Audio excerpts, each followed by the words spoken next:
Bem, turma, para iniciar aqui a nossa gravação de aula, vamos com a primeira palavra-chave, tá? Recursos hídricos, tá? Vamos com a palavra recursos hídricos para a gente lançar a nossa a presença para vocês, tá? Aqueles que estão assistindo a aula posteriormente e mandando para mim as palavras-chave, estão recebendo já estou colocando a presença. Como eu tive que fazer um ajuste aqui no Syscad, eu vou ajustar a presença, depois da aula eu vou entrar no Syscad, vou apagar todos os dias letivos, porque ele está colocando lá que o dia letivo termina no dia 17, e dia 17 não é dia letivo, né, então não pode ser. Eu vou ajustar isso e depois eu mando de volta, eu arrumo lá tudo de novo, mas todo mundo mandou e-mail, está garantida a presença. Muito bem. Essa parte aí foi onde a gente parou a nossa aula, não é isso? A gente parou aí, não foi? Professor, não está apresentando. Não está aparecendo, prof. Eu não abri a apresentação para vocês. Olha que absurdo. Eu abri aqui e esqueci de abrir para vocês. O professor de vocês hoje está meio lerdo.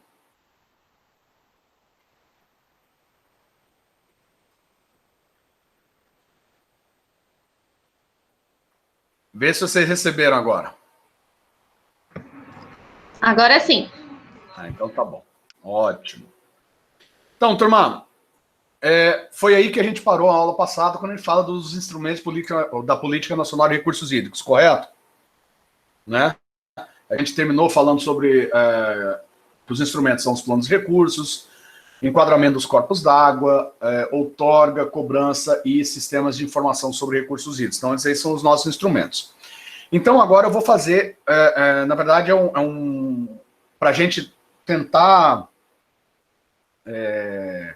captar todo esse entendimento que foi da aula passada até agora, eu vou começar com umas perguntinhas, tá? A gente vai discutir essas perguntas, e aí a gente vai solidificando o conhecimento do que foi a aula passada.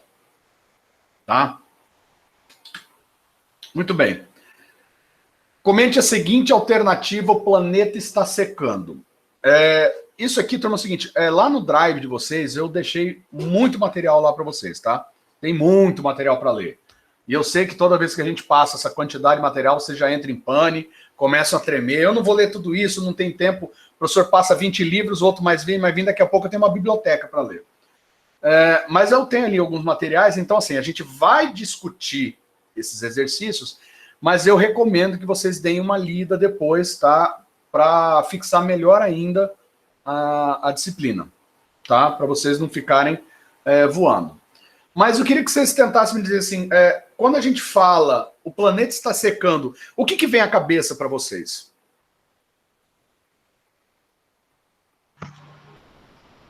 Que está acabando a água.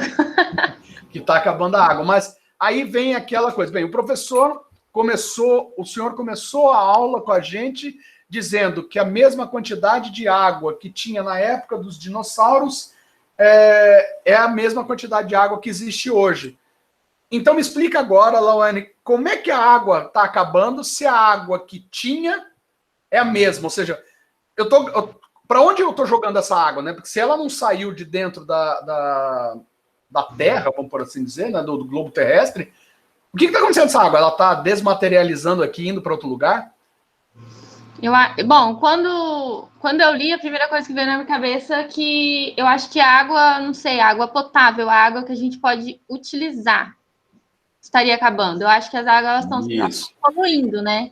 Isso, tá. Melhorou muito. Tá vendo como que quando vocês param para pensar, vocês conseguem dar respostas super inteligentes? É isso? Exatamente. O que a água doce está acabando, né? Isso. Não só a água... Acho que a água doce, ela ainda tem, tá? Mas uma coisa ali que a Lawane falou foi a qualidade, né? Ela está sendo poluída. Ou seja, existe um outro contexto quando a gente fala que o planeta está secando, tá? E esse contexto está exatamente na questão da disponibilidade. Tá? Então, acho que aí, vocês começaram já a pensar um pouquinho melhor, ou entender um pouquinho mais do que a gente está falando. Tá? Mas, vamos lá. desde o início da história humana, tá? A demanda é cada vez maior e as tendências nas últimas décadas são de excepcional incremento devido ao aumento populacional e elevação do nível de vida, ou seja, então a gente tem que começar a olhar o contexto mundial, tá? Quando a gente fala planeta, o mundo em si, exatamente essa questão de demanda de água, tá? Ou seja, a necessidade pela água, né?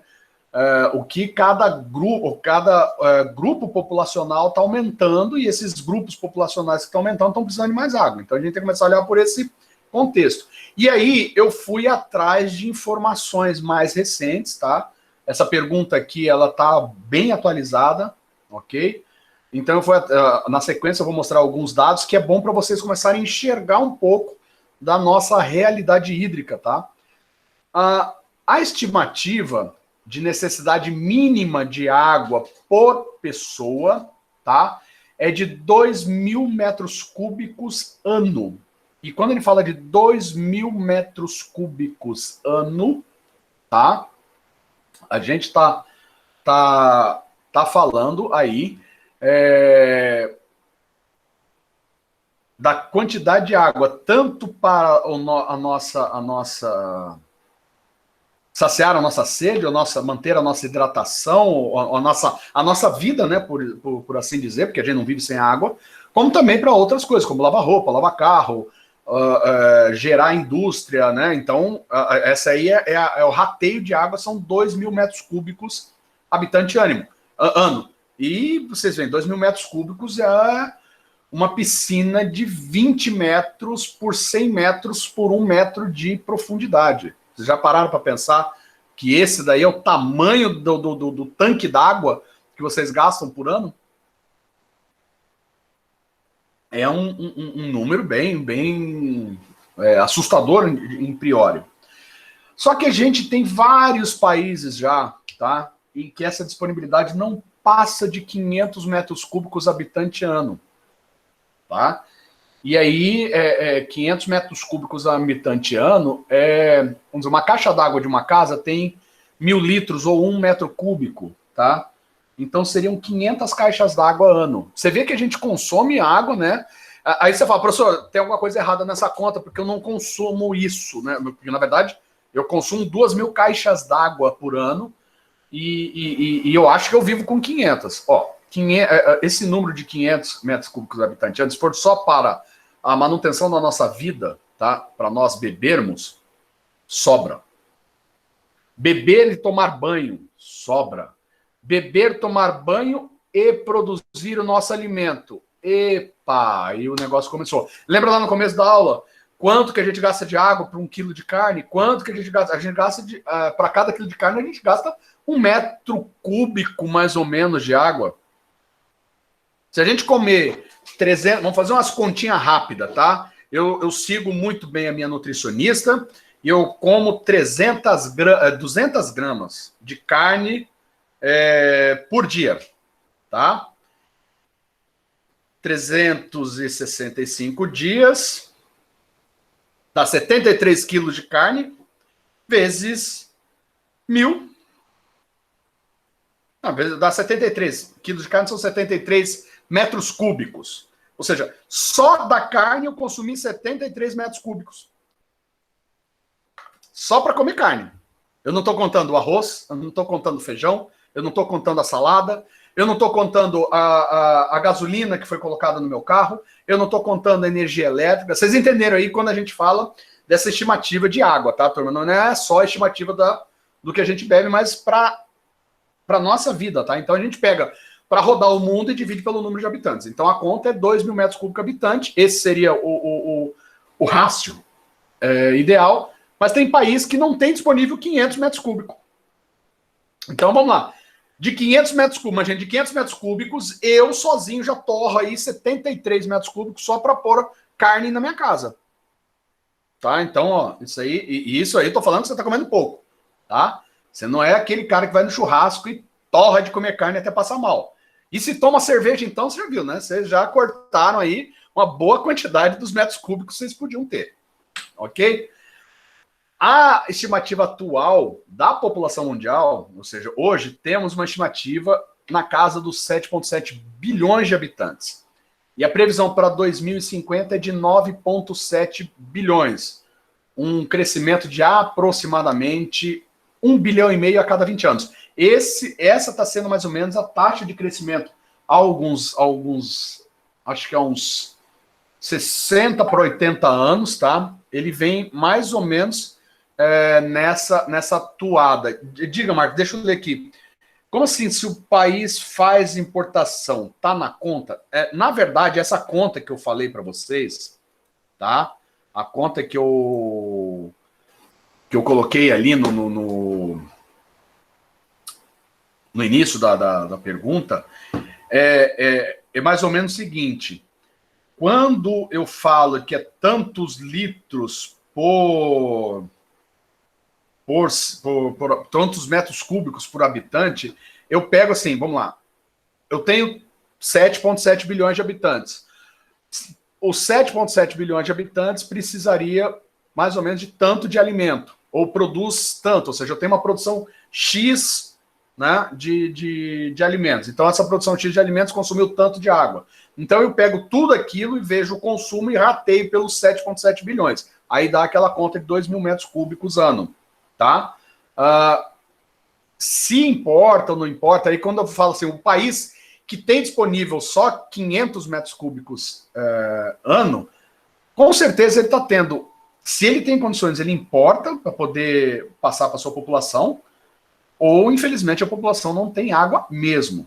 Tá? Consegui te responder consegui responder a pergunta, Marcos? Tá. Então vamos lá. Há uns 80 anos, mais ou menos, esse crescimento de 1,5 bilhão a cada 20 anos é mais ou menos 1,3, tá? Então, fazendo uma média, dá 1,5 bilhão a cada 20 anos. Só que enquanto a nossa população mundial triplicou, tá? Aí falta uma vírgula, tá? Depois do triplicou. Enquanto a população mundial triplicou de 1950 até 2020, o consumo de água aumentou 6,5 vezes, tá? Ou seja, vocês percebem que a taxa não foi, porque o ideal é assim, mas se uma pessoa consome 1 litro, 2 consomem 2, né? Esse aí é o pensamento racional que a gente tem. E a história não ficou bem assim, ou seja, um consome 1 litro, 2 consomem 2,200, ou seja, é por isso que, na verdade, triplicou a população, mas aumentou o consumo de água em 6,5 vezes. Então, vamos colocar todos esses pontos, né? Já voltando para aquele pensamento, o planeta está secando. Além de todos esses problemas, a gente ainda enfrenta problema de poluição hídrica. Aí vem aquilo que a Lawane falou para a gente, tá? Perdas em sistemas de distribuição de água, que é outro problema gravíssimo que a gente tem. E desigualdades regionais na distribuição ou disponibilidade dos recursos hídricos, tá? Esses fatores são fundamentais para a depleção das reservas hídricas e dar a sensação de que o planeta está secando. Já que uma parcela da população mundial, perto aí dos 3 bilhões de pessoas, tá? Ou seja, 31% da população vivem hoje em regiões de extrema falta de água, inclusive para o próprio consumo, chegando lá no ano de 2050. Então, vocês começam a ver que a gente tem aí um número, quase um terço da população mundial não tem água para beber. Pensem comigo, eu ter os 500 metros cúbicos por habitante, igual eu falei lá, alguns países, e nos documentos que estão lá no nosso Drive, está lá bem especificado quais são os países que já enfrentam esse problema da falta de água, né, de só ter disponível uma média de 500 metros cúbicos por habitante ano. Eu tenho um grupo de países, ou seja, um terço da população sequer chegará a ter esses 500 metros cúbicos ano, ou seja, ele não vai ter para o próprio consumo. Isso daí, turma, assim, quando ele fala não vai ter água para o consumo, eu falo, mas professor, como é que esse povo vive?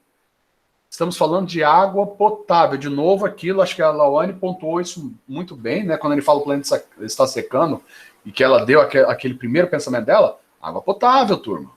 Tá? vocês vêm numa época que ainda não sei se já passou algum documentário ou não na televisão, mas vocês já viram isso em algum momento. Pessoas tomando água de barro, ou literalmente tomando água ali da beira do ribeirão, ou de uma lagoa muito seca, brigando com animais para poder beber água.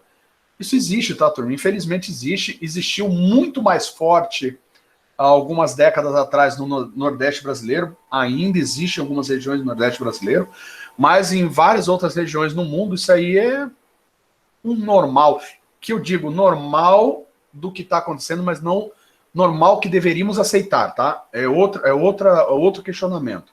Eu não aceito isso. Eu não considero normal, mas é a normalidade do que se vê quando a gente comenta isto aqui, tá? Dos 3 bilhões de habitantes lá em 2050, ou quase 1/3 da população, não tem acesso à água, tá? Então eles bebem água suja. E aí você tem problemas de saúde, tá? Eles não morrem alguns vão morrer por desidratação, alguns não vão morrer por desidratação, mas podem morrer por doenças hídricas, e alguns muito afortunados, abençoados, vão sobreviver. Ou seja, é um tipo de coisa que a gente destina à população que é extremamente degradante e, ao meu ver, impossível de se aceitar. Tá? A pessoa que achar que mas isso acontece, não tem como fazer, não tem.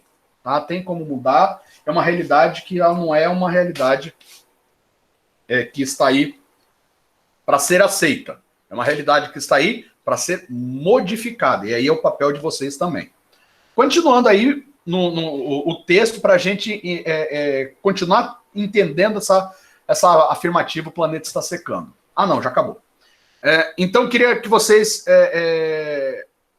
agora, ouvindo tudo isso, o que vocês pensam sobre essa questão?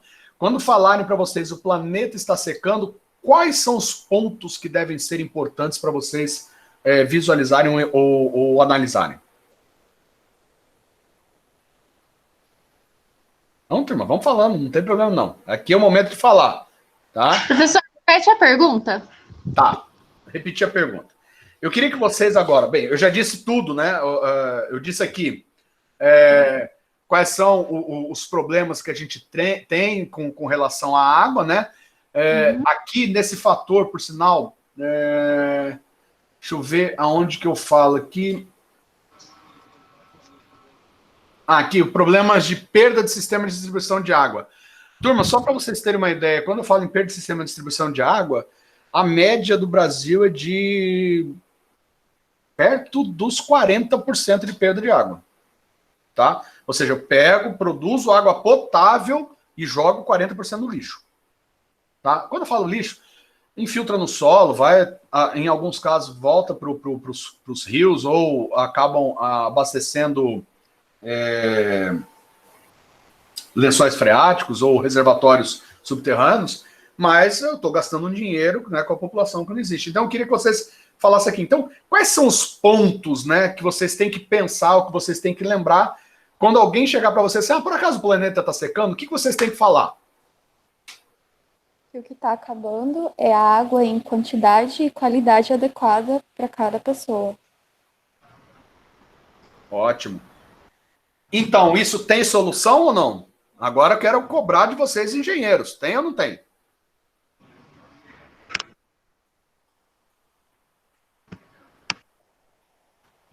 Deu bug, né? Já não tem investimento muito em cima, não é? Eu acho que tem, só que eu não saberia explicar. É um sexto sentido, assim, mas eu não saberia explicar. Tá. Eu acho que tem, sim, formas de... Tem. Turma, é o seguinte, vamos olhar por partes. Vamos lá. Quais são os principais problemas? Estão aqui, ó.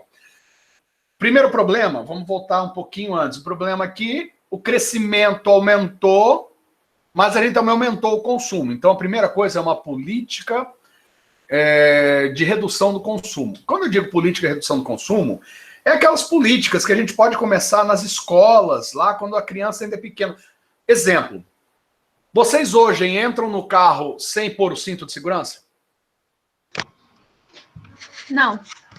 Vocês já tentaram andar uma quadra sem cinto de segurança?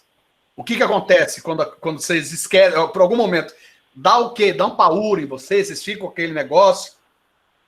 Na hora vocês metem o cinto, não é? Vocês não conseguem andar sem cinto, não é? Bem, eu venho de uma geração em que a gente andava na caçamba do carro, né? Quem tinha Fusca, aquele chiqueirinho, a gente ia lá no chiqueirinho do Fuca, entendeu? Cinto de segurança, pelo amor de Deus, ninguém pensava, que é isso, cinto de segurança? Tinha carro até que o cinto de segurança nem vinha, né? Ficava num lugar ali à toa.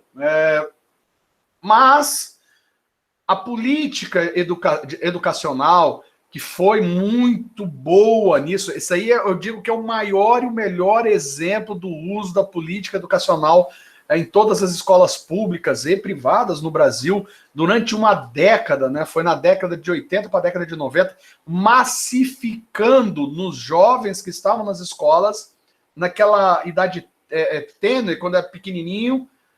Olha, cinto de segurança, cinto de segurança, cinto de segurança. Aconteceu o quê? Vocês não conseguem andar sem cinto. Certo? Aí eu chego e falo o seguinte, se eu começo na escola, vamos tomar banho deixando o chuveiro, você abre o chuveiro, fecha, ensaboa, abre, fecha, né? Muita gente vai tomar banho, abre, ainda mais se for uma aguinha quente no dia que você está cansado.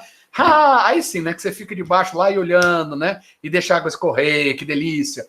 Turma, dá para gastar menos água, né?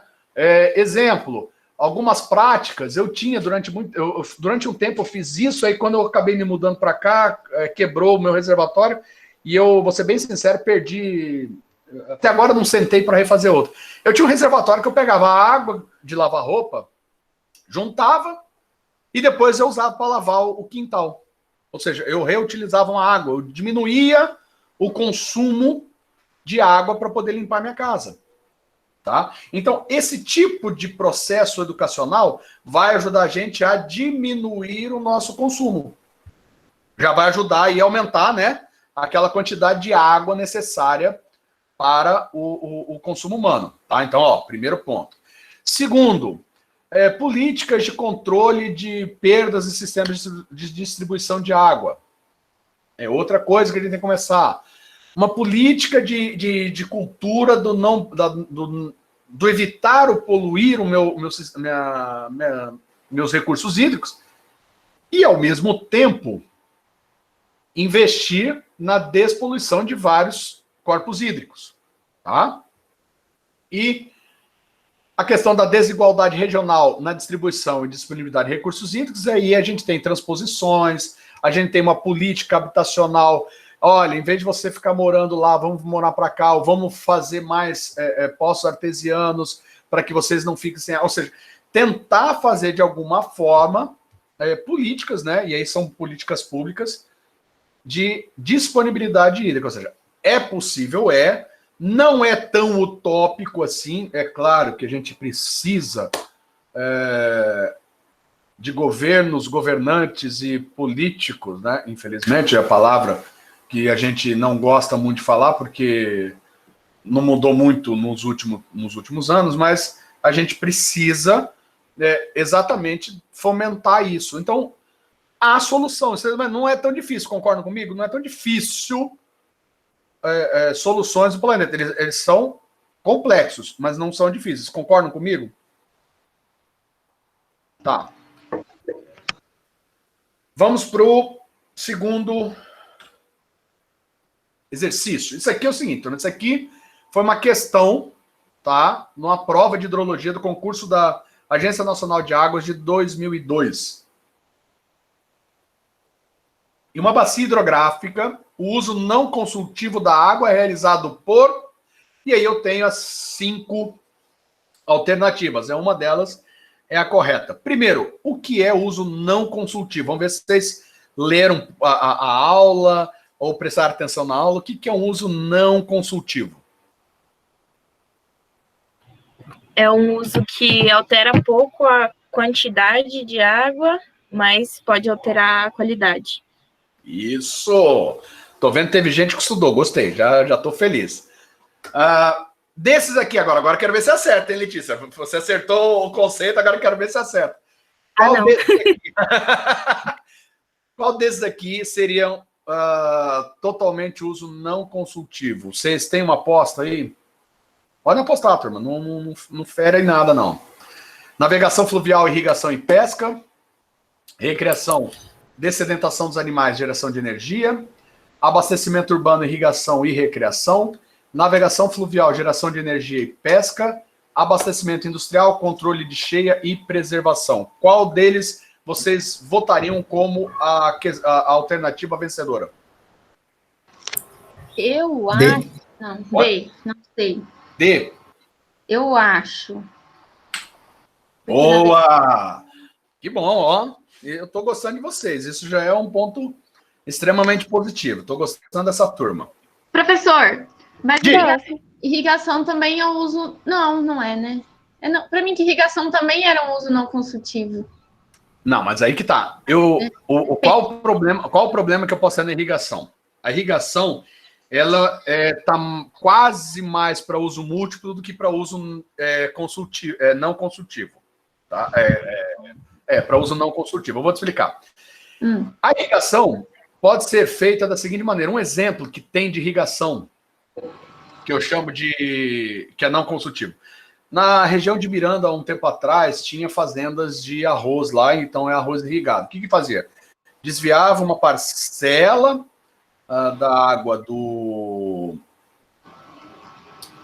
rio, jogava para irrigar o arroz, era um arroz por inundação, então arroz irrigado é um arroz por inundação, e essa água depois ia de volta para o rio. Ou seja, de uma certa forma, se eu não usasse defensivos agrícolas, tá? A água, do jeito que ela saía, ela alimentava e voltava para o rio. Tá? Ela passava pelo alagado e voltava para o rio. Tá? Eu não tinha uma grande queda na quantidade, mas poderia ter queda na qualidade. Aí vira não consultivo. Como se eu poderia ter, na verdade, agora eu posso ter uma irrigação em que eu pego, tiro do rio, vou jogar lá longe e ele não vai voltar. Exemplo pilote. Aí eu tenho o quê? Um problema de depleção, porque eu vou tirar tantos metros cúbicos por segundo e ele não vai voltar para o rio, certo? E, Marcos, deixa eu ver o que você perguntou aqui. Eu achei que as perdas que eu estou falando era de vazamento. As perdas lá no exercício anterior, né, Marcos? Eu fiquei meio perdido. Não, é perda de vazamento também, tá? As perdas Professor, a questão da pesca Hã? é não consultiva também? A pesca? A pesca é não consultivo. Porque a pesca é o seguinte, eu tiro peixe, eu não tiro água.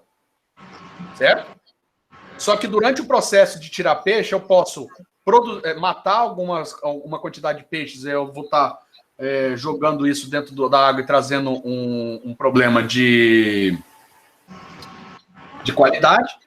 Como os motores, o barco e tal, produz, ele causa um problema de qualidade, né? Nem os barcos não são barcos novos, né? Você não vê barco de pesca aí com motor 4 tempos, escapamento que não polui a água, não, é tudo motor diesel, os famosos tututu ou outros motores maiores, então você tem uma poluição, é por isso que ela passa a ser não consultiva. Certo, Ana? Marcos, vamos só voltar àquela questão anterior, só para poder entender a sua dúvida. As perdas que eu falei lá no exercício anterior, se eram do sistema de distribuição?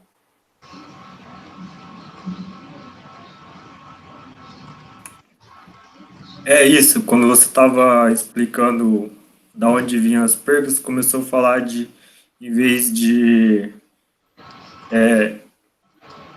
resolver o problema por exemplo, que eu estava com a cabeça já em vazamentos, mas aí você começou a falar da prevenção em casa mesmo, de... Sim, não, na verdade, eu contemplei com duas coisas, tá?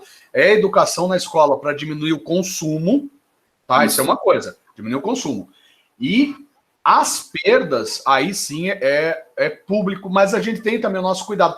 Porque é uma coisa que é engraçado para nós, é o seguinte, quantos de nós já passaram por uma rua aqui na cidade de Campo Grande e viu um vazamento de água na rua e fala, puxa, um vazamento de água, e foi embora para casa sem fazer nada? Quantos? Todo mundo já passou por isso? E aí eu venho o seguinte, um dos processos de controle de perdas é exatamente a conscientização da população de, no momento que eu vejo um vazamento, eu tenho o WhatsApp da Águas Guariroba, eu tenho o telefone da Águas Guariroba, ligação gratuita, eu faço uma ligação para a Águas e falo assim, olha, na rua Pedro Celestino, na altura tal, tem um vazamento, tá vazando muita água na rua. Por quê? Às vezes leva um tempo para os sensores deles captarem uma queda abrupta de pressão e ver esse vazamento. E aí você tem uma perda de água muito grande durante o processo. Então também entra um pouco de conscientização, tá, Marcos?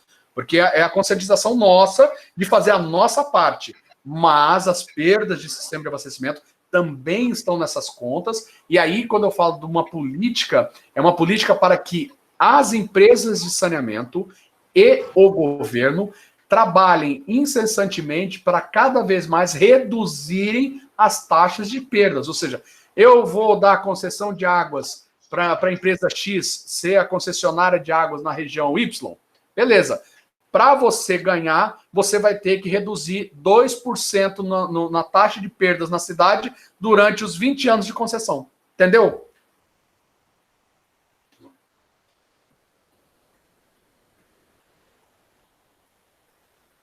Entendi, é um problema bem complicado, né, professor? Não, é extremamente complicado, Marcos. Quando a gente fala do recurso hídrico como um todo, e vocês ainda vão ter as aulas com a professora Sinara, e aí sim que vocês vão ver que a história é mais complicada ainda, tá? Do que vocês possam imaginar. Com relação à sua outra pergunta, só para terminar e finalizar, já que você está fazendo bastante perguntas, isso é bom.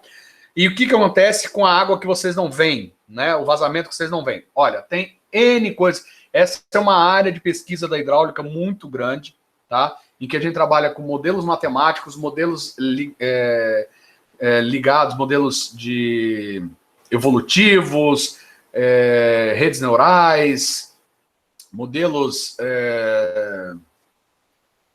de algoritmos genéticos e assim por diante, em que faz uma análise de pressão e até modelos que trabalham com pulsos de ondas em sistema de abastecimento para determinar pontos de vazamento. Tá? Existem N vertentes para isso. Uma outra vertente, e se eu não me engano é uma vertente que a Águas de Guariroba usa, não sei se ainda está usando ou não, existe uma imagem de satélite em que você consegue até 5 metros do solo detectar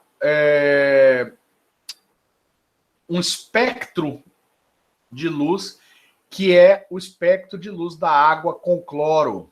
E aí o que acontece? Qualquer vazamento ele vai ver uma mancha, né? Então ele sabe que até 5 metros de profundidade, se tiver uma mancha ali é um vazamento. O que a Águas tem? A Águas tem catalogado todas as piscinas de Campo Grande, isso é fácil, porque só passar um satélite e tirar foto, né? Com exceção das piscinas que ficam cobertas, a maioria das piscinas são abertas. Então você consegue ter um mapa das piscinas, você joga em cima dessa imagem satélite, limpa o que é piscina, toda mancha que sobrar é possível vazamento. Aí você já vai lá e vê, tá? Mas assim, a gente tem sistemas de macromedição, aí a gente vai entrar lá em hidráulica. Aí a história, quem quiser até fazer TCC ou mexer com essa pesquisa, minha área de pesquisa também, é bem mais complicado, porque a gente trabalha com muita modelagem matemática, tá? Ou imagem de satélite para detecção de vazamentos não visíveis, tá bom? Beleza?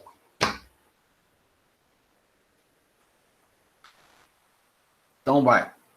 Vamos para outra questão. Comente a seguinte situação em relação ao Brasil. O país detém 12% de toda a água doce da superfície terrestre. Vamos lá. O que na cabeça de vocês, na hora que vocês olham esse número, o que vocês poderiam falar? Tá? Eu quero que vocês falem assim, alguém chegou para mim assim, pô, o Brasil tem 12% da água do mundo. E agora eu quero que vocês tanto questionem ou mostrem o que vocês pensam quando vocês olham para esse número. A maior parte está no Rio Amazonas, não tá? Está concentrado na região norte do país, onde tem pouca população. Boa, já vou te mostrar como que você fala melhor ainda isso que você falou, Aninha. Tá ótimo. Fala lá, Mani. É que todo mundo fala isso, daí a ideia que eu tenho na cabeça é que todo mundo pensa que, tipo assim, né, a gente tá feito na vida, né? Só que daí, eu não sei quem que falou aí que tá na Amazônia. Aninha. E daí, tá, realmente, só que essa distribuição ela não é homogênea, né? Começou a melhorar a resposta, é isso aí. A distribuição Isso não é não significa homogênea. muita coisa, né? Porque quem pensa assim, pensa que em todas as regiões a distribuição ela é igual, mas ela não é. Né? Isso. A gente tem outras regiões que, no caso, sofrem com né? Com a seca, que é a realidade de outros países também, né? Isso. E daí, do ponto de vista, parece que todo mundo esquece, né? Que as secas e tudo mais. Exatamente. Mais alguém tem alguma coisa para complementar o que a Aninha e que a Laone falaram? Então, vou aqui fechar, então, para vocês entenderem. Laone, a única coisa que eu acho que a gente tem que colocar na cabeça, sim, a gente tá feito, sim. Aí a questão do tá feito, assim, é a mesma coisa. Eu tenho R$1 milhão no banco, eu tô feito. Né? Agora você só vai poder usar 5% dele a cada ano. Porra, aí já não estou mais tão feito, né? Ou seja, a quantidade eu tenho, ou seja, o país está feito, porque ele tem 12% da água doce, só que tem os problemas exatamente de distribuição, tá? De disponibilidade, ela não é igual para todos os locais, tá? A disponibilidade hídrica no nosso país é bem heterogênea, não é homogênea, tá? E um outro problema, acho que é o que mais está pegando ultimamente, é a questão da poluição. Tá? Então, não adianta eu ter 12% da água doce da superfície terrestre se eu vou lá e sujo 8% dela. Tá? E ainda sujo a porcentagem que está próximo das áreas populosas. Então, quer dizer, existe aí um contrassenso. Então, vamos lá. Mesmo sendo um dos países com maior reserva hídrica do planeta, tá? Na verdade, não é um dos, mas é o país com a maior reserva hídrica do planeta. A gente sofre com desigualdade regional na distribuição e ou disponibilidade, tá? Além de problemas da perda de água e os conflitos de qualidade, tá? Então, a gente tem, sim, um grande reservatório, a gente está descansado com a quantidade de água, tá? O Brasil tem aí como um grande motor de crescimento econômico o uso dessa água, porém, se ele não resolver essa desigualdade, tá, da distribuição ou disponibilidade e não cuidar da qualidade, não vai adiantar de nada essa grande porcentagem de água, tá? Então, é isso que vocês têm que ter na cabeça e eu gostei que vocês já estão puxando isso muito bem, tá? Gostei mesmo, parabéns. E aqui, ó, é aquilo que eu não falei, tá, Marcos? Lá naquele primeiro slide, mas que cabe muito aqui, naquele primeiro exercício, mas cabe muito aqui, a perda de água de volume coletado no Brasil, desde a captação até a chegada do consumidor final, está na casa média de 38,9%. Tá? É um número bem assustador. Mais assustador ainda quando a gente começa a olhar a região norte com 48,3%, Nordeste 44,5%, Sul 37,7%, Sudeste 37,1% e Centro-Oeste 32,9% de desperdício. Tá? Isso é média. Quando a gente fala média e a gente for olhar a região norte, eu tenho cidades ou regiões no Maranhão com 80% de perdas. Aí vocês falam, meu Deus do céu, professor, imagine eu coleto 100 litros d'água e eu só entrego 20 para a população. O resto perde no caminho. Eu coleto, gastei energia para coletar, eu trato, gastei energia e dinheiro, insumo para tratar a água, eu vou distribuir, gastei mais energia ali e só chega a 20%. O preço dessa água vai lá nas alturas e ninguém tem água com qualidade disponível. Tá? Então, esses são números que assustam a gente quando a gente fala de Brasil. Tá? Quando a gente fala em considerar em lugar de disponibilidade absoluta de recursos hídricos renováveis, aquela que é relativa à população deles dependente, o Brasil deixa de ser o primeiro e passa a ser o 23º no mundo. Ou seja, na hora que eu pego, eu tenho Eu sou o primeiro em disponibilidade. Tá? Absoluta sou eu. Mas quando eu coloco em patamar relativo, ou seja, como que está essa taxa de disponibilidade dividindo ali pelas regiões, pela minha população, eu saio do primeiro e passo para o 23º lugar no mundo. Ou seja, já não ficamos tão bem, né? Ou seja, isso daí é uma resposta que tem que estar na cabeça de vocês. E mesmo se eu considerar a disponibilidade relativa, ainda tem o problema de acesso da população à água tratada, tá? E, por exemplo, Manaus, que está na Bacia Amazônica, está ali dentro, a disponibilidade relativa deles ali é absurda, né? Mas grande parte das moradias não tem água potável, tá? Não tem água tratada. Então, é uma coisa a se pensar quando alguém chegar para vocês, estufar o peito e falar: o Brasil tem 12% da água da superfície, nós estamos feitos. Opa, pera lá, desce um pouco aí do tijolinho, para de fazer comício e olha para essa realidade do Brasil, tá? Não é bem assim. Estamos com a faca e o queijo na mão, mas por enquanto, né, a gente não tá como mineiro comendo queijo com vontade, tá? A gente só tá com a faca e o queijo. Até agora a gente não conseguiu cortar direito esse queijo, certo? E aí eu tenho uma pergunta: quais são as aplicações da hidrologia na engenharia? Vamos lá, tem ideia aí, turma? Quais são essas aplicações? A construção de barragens. Barragens.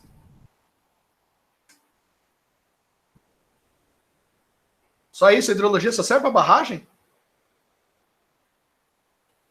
Hidrelétrica? Hidrelétrica, tá dentro da barragem, continua dentro do mesmo assunto. Ok. A gente está meia hora falando de gestão de recursos hídricos e a hidrologia é exatamente a ferramenta para isso, turma. Pelo amor de Deus. Como é que eu vou gerir recurso hídrico se eu não tenho hidrologia para me dizer aonde tem água, para onde vai água e qual a qualidade dessa água? Né? Pensem nisso. Vamos lá. Vou abrir aqui as respostas para a gente discutir, caso vocês tenham algum ponto de dissonância. Tá? Escolha de fontes de abastecimento de água para uso doméstico e industrial é uma das aplicações. Projeto e construção de obras hidráulicas, e aí a gente envolve várias obras, pontes, sistema de captação de água de chuva, sistema de drenagem das cidades, tá? Aí entrou logo na sequência, mas é uma obra hidráulica. Irrigação, tá? Eu preciso da hidrologia para saber qual a capacidade hídrica daquela bacia, da onde eu posso tirar água, qual é a dependência de água que aquela bacia necessita. Regularização de cursos d'água para controle de inundações, como é o caso aqui de Campo Grande. Quem aqui já andou na Via Parque, ali do Soter até o Parque das Nações, e já deram uma olhadinha no córrego que fica ali na Via Parque? Vocês já perceberam umas estruturas ali, tipo as mini barragens que tem ali ao longo? Aquilo ali são barragens de controle de inundação, tá, turma? O papel dela, depois eu explico, quem for fazer hidráulica 2 comigo, eu explico até como que se calcula e qual o processo dela para regularizar a inundação, tá? E ela, de uma certa forma, é calculada e dimensionada com base em dados hidrológicos, tá? Controle de poluição e preservação ambiental, controle de erosão, navegação, aproveitamento hidroelétrico, operação de sistemas hidráulicos complexos, e aí quando ele fala operação de sistemas hidráulicos complexos, aí a gente pode colocar as hidrelétricas, principalmente as hidrelétricas com escadas de peixe. Já ouviram falar de escadas de peixe? É o seguinte, turma, quando você tem uma hidrelétrica, o peixe ele não sobe o rio no processo da Piracema para desovar? Como é que ele vai subir o rio se ele vai chegar a ter uma barreira de 100 metros ali na frente dele, que é uma barragem? Ele vai parar ali na porta, tocar a campanha e falar: ô, pega aí o elevador, eu vou precisar dar uma subidinha no rio. Não dá, né? Então a gente faz o quê? A construção de escada de peixe. Há um processo, e aí tem um processo é muito bonito, que envolve a engenharia e a biologia, tá? Em que se faz um rio lateral ao processo, tá? Com bastante cascata, com bastante barulho de água, aquele barulho de cachoeira, que isso atrai o peixe, por incrível que pareça. E aí o peixe, na hora que ele está chegando perto da barragem, ele escuta o barulhinho da cachoeira e começa a subir por esse rio, que é a escada de peixe. É um rio com vários degrauzinhos, tá? Para não cansar o peixe, que começa às vezes 2, 3 quilômetros antes da barragem para o peixe subir, tá? Então essas operações precisam de um estudo de hidrológico bem detalhado, não só por causa das turbinas, das tomadas de água, dos vertedores, como da escada de peixe. Então, a hidrologia entra nesse compêndio de operações de sistemas hidráulicos complexos. Recreação, e aí quando ele fala são as praias fluviais, um exemplo, tá? Os lagos. Preservação e desenvolvimento da vida aquática. E estudo integrado de bacias hidrográficas para múltiplos propósitos. E aí é aquela história. Eu tenho um lago de uma represa que é usada para recreação, em que a cidade coleta uma parcela da água para abastecimento humano, e eu gero energia elétrica. Então, essa bacia como um todo merece um estudo muito mais detalhado, que a hidrologia vai servir com esses dados, porque eu tenho aí pontos de conflito, né, usos múltiplos da minha água, e aí a hidrologia é fundamental para dar as respostas, ok?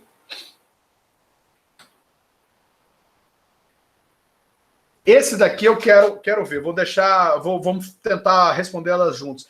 Quem que é o responsável direto pelo movimento de circulação do ciclo hidrológico? Eu já falei de ciclo hidrológico, ou é a aula que vai começar agora? É a aula, né? É a aula que vai começar na sequência. O ciclo hidrológico, turma, é o processo... Eu vou detalhar e explicar melhor, mas vou sintetizar rapidinho para ver se vocês conseguem...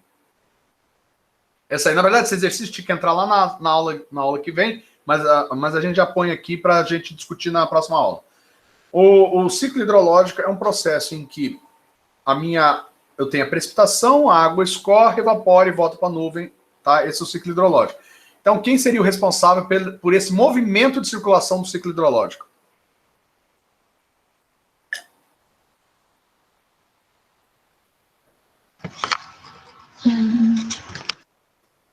A Lawane tentou, mas desistiu.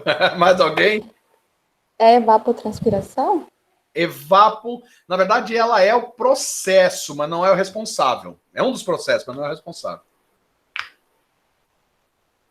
Eu diria assim, quem tem uma janela na frente? Quem tem uma janela na frente do quarto? Olha para o céu. O responsável está em cima da cabeça de vocês, tá? As É o nuvens. sol. O sol. É o sol, só pode ser ele, tá? Porque, na verdade, é o seguinte, para a água evaporar, eu preciso aquecer, né? A gente aquece na chaleira, mas a nossa grande chaleira das bacias hidrográficas é o sol. Ele que vai aquecer a água para ela evaporar e voltar. Então, o sol, né, o nosso famoso astro-rei, como os escritores gostam de falar, né, os poetas, nosso astro-rei é o responsável direto dessa circulação, tá? Algumas dessas perguntas eu até não vou responder, vou deixar elas só como base para a gente... Putz, grila. Na hora que o professor falar isso na aula, eu vou captar na hora, tá? Qual a configuração de um ciclo hidrológico básico? Depois a gente volta, tá? Após a precipitação, qual o caminho que a água pode tomar até chegar ao processo de evaporação? E a água proveniente do escoamento superficial ou subterrâneo provém unicamente de precipitação líquida? Tá? Essas são as perguntas que eu quero que fiquem na cabeça de vocês, tá? Que vocês fiquem com essa pulga atrás da orelha, que agora que a gente vai começar a aula do ciclo hidrológico, elas vão ser respondidas. Tá? Podem ficar descansados e depois essas respostas vão estar lá na aula, em PDF, lá no drive de vocês, tá? Sem problema nenhum. Vocês não vão ficar sem resposta. Eu só vou parar aqui para vocês. Deixa eu ver o outro aqui. Essa aqui podia ser uma boa, né? Como que vocês escrevem? Na verdade, aquele lá é na próxima aula, mas esse aqui já dá para vocês falarem.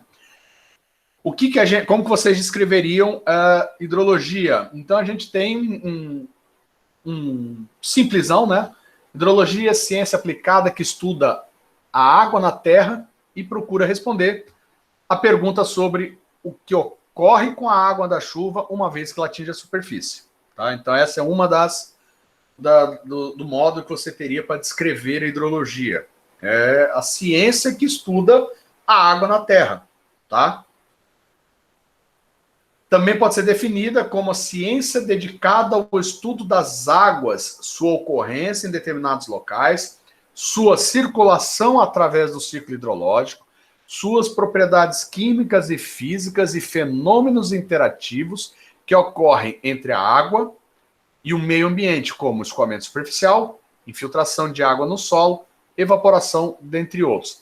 Na verdade, essa segunda resposta é uma resposta mais detalhada da primeira, tá? A primeira é o spoiler, tá?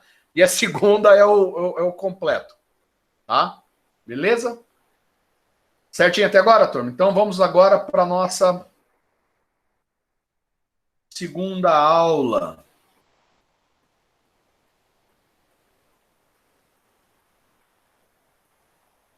Tá? Falar do ciclo hidrológico.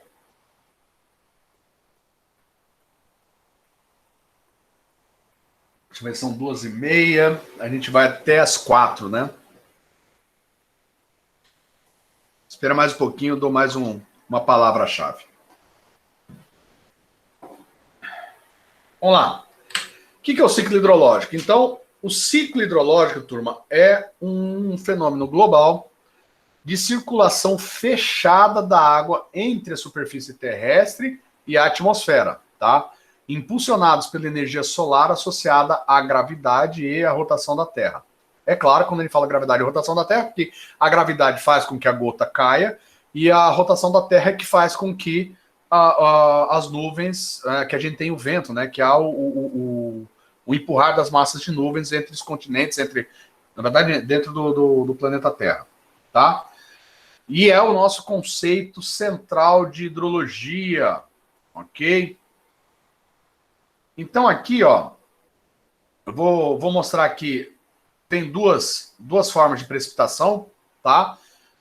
Essa precipitação que cai aqui no oceano, ok? Deixa eu ver aqui para não...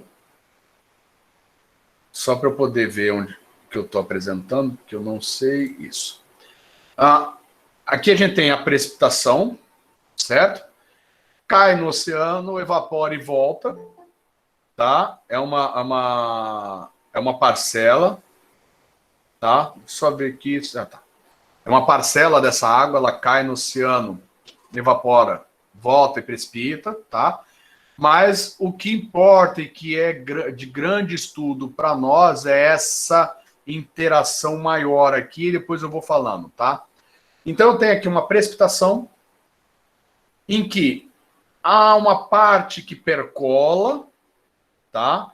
Essa parte que percola, ela entra aqui no nosso subterrâneo, um pouco vai, como água subterrânea, vai alimentando os nossos lagos, rios e até o oceano, tá? Como uma parcela escoa superficialmente, tá? Até atingir lagos, rios e oceanos, tá? Uma parte do que fica nos lagos evapora novamente. A nossa vegetação transpira, tá? Por isso que a gente tem a evapotranspiração, tá? Esse é um dos processos, tá? E um pouco da água que também fica presa em buracos ou pedras, buracos em pedras, né? Que a gente chama de interceptação, tá? Tanto nas folhas como no próprio solo, que não chega a lugar nenhum e que volta para esse processo de evaporação e, consequentemente, precipitação. Tá? Então, esse é o ciclo hidrológico.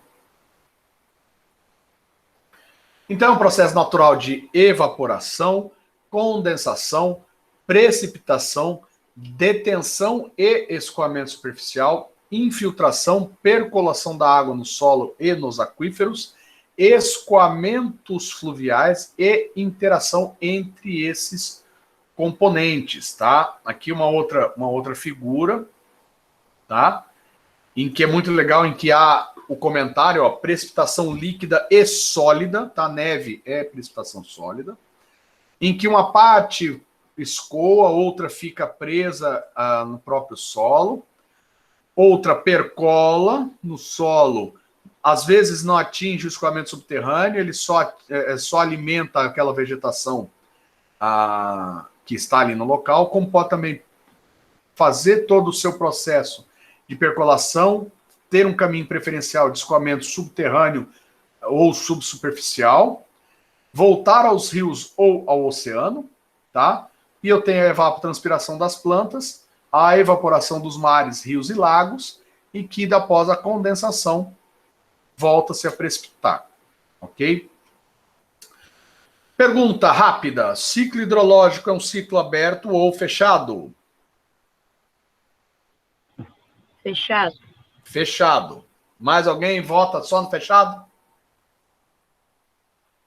Também acho que é fechado. Boa. Essa é a famosa pergunta que as duas respostas estão certas. Ih, professor, você sacaneou a gente, né? É o seguinte, turma. Numa visão global, o ciclo hidrológico é fechado. Tá? Por quê? A água que evapora na Terra precipita na Terra. Quando eu digo Terra, planeta Terra. Tá? Ele não evapora, sai pela estratosfera e vai chover em Marte. Não é isso. Tá? Fica aqui preso dentro do nosso planeta. Quando olhamos por uma visão mais micro, tá? De uma bacia hidrográfica, o nosso ciclo hidrológico passa a ser aberto. Por quê? Se eu olhar, exemplo, eu vou olhar a cidade do Rio de Janeiro e a cidade de São Paulo. A água que evapora lá na bacia do Rio de Janeiro, tá? Perto do mar, vem molhando a cidade do Rio de Janeiro, passa pela Mata Atlântica e depois vai molhar São Paulo. Mas nem sempre essa água que caiu lá em São Paulo, ela vai voltar de novo para o mar lá no Rio de Janeiro. Então, nesse ciclo aí, eu tive evaporação no ponto A, precipitação no ponto B, mas a precipitação no ponto B não retorna para o ponto A. Entenderam aí? Viram aí que ela deixa de ser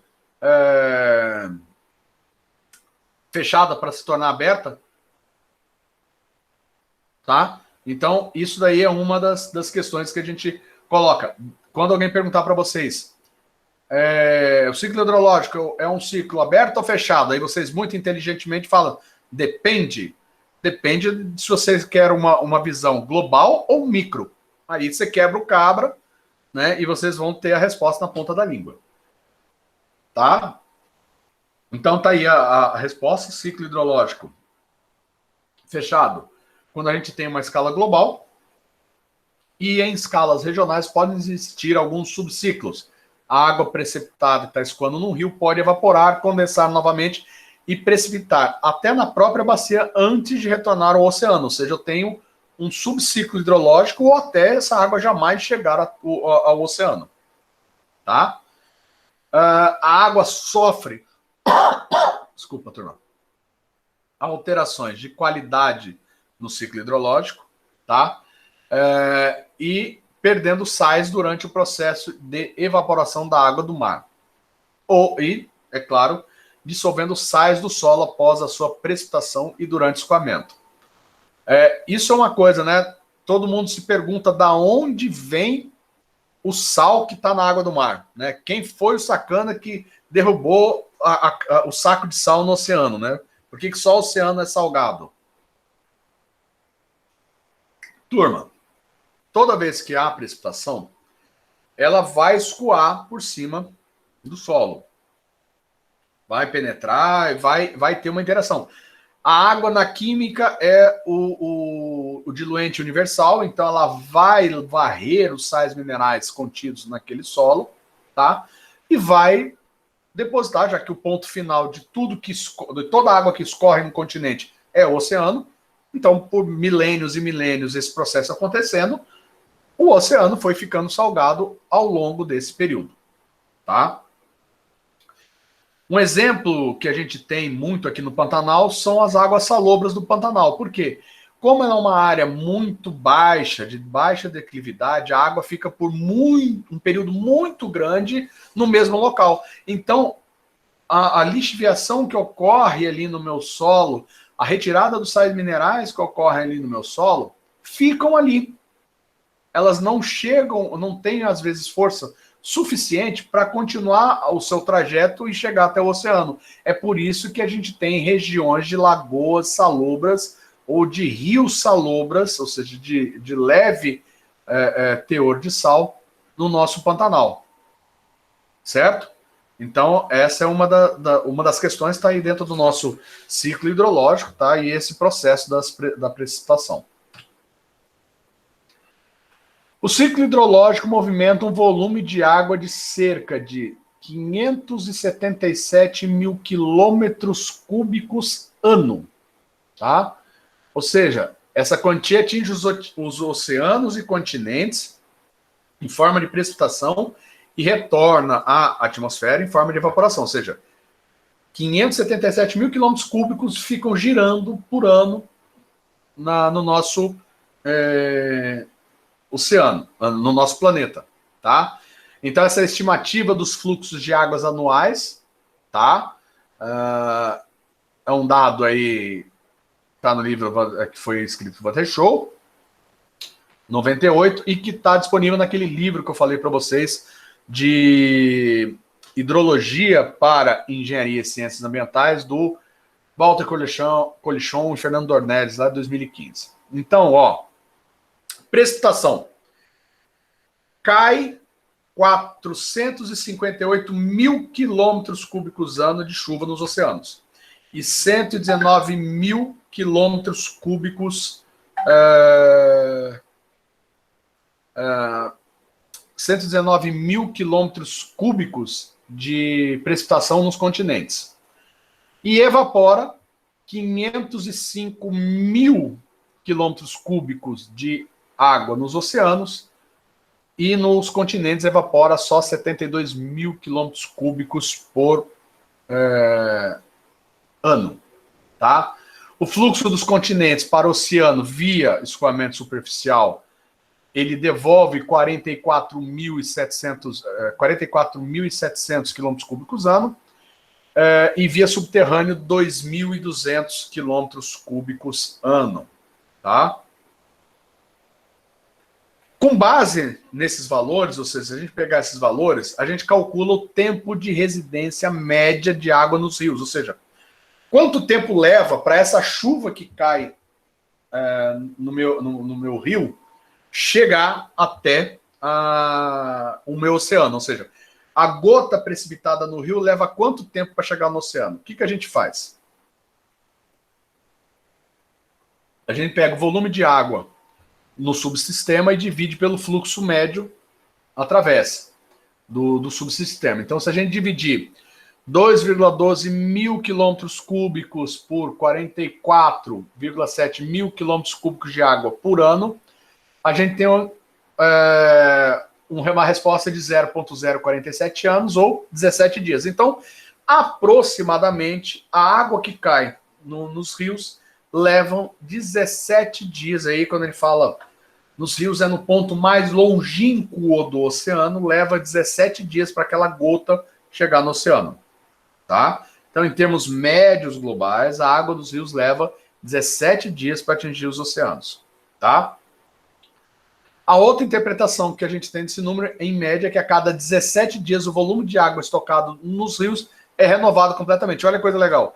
Ou seja, se eu quero melhorar a qualidade de água de um rio, e se por um acaso eu tive um processo de poluição, se eu conseguir barrar a poluição por completo naquele rio, e essa poluição não tiver impactos persistentes, ou seja, como se fosse que fique ali agregado durante um tempo, em 17 dias eu renovo a água do rio com água boa.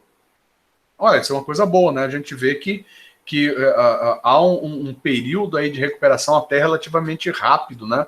De um rio, já que eu consigo trocar todo o volume dele a cada 17 dias, tá? Mas é claro que a gente tem outras nuances e outras coisas, tá? Que nem sempre a gente consegue cortar a poluição por completo, nem sempre essa poluição não é uma poluição persistente, às vezes já tem óleos e graxas envolvidos e fica no ambiente, mas mostra o grande poder de renovação de um corpo hídrico. Agora, olhando a tabela, qual que é o tempo de residência da água na atmosfera? Vocês sabem me dizer? Eu tenho aí os volumes de água e os fluxos.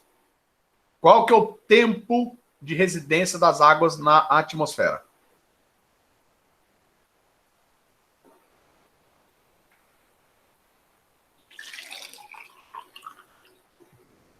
Tá difícil fazer as contas, turma? Vamos lá ajudar. Essa daqui é o volume de água na atmosfera. 12,9 vezes 10 a terceira quilômetros cúbicos de água, tá?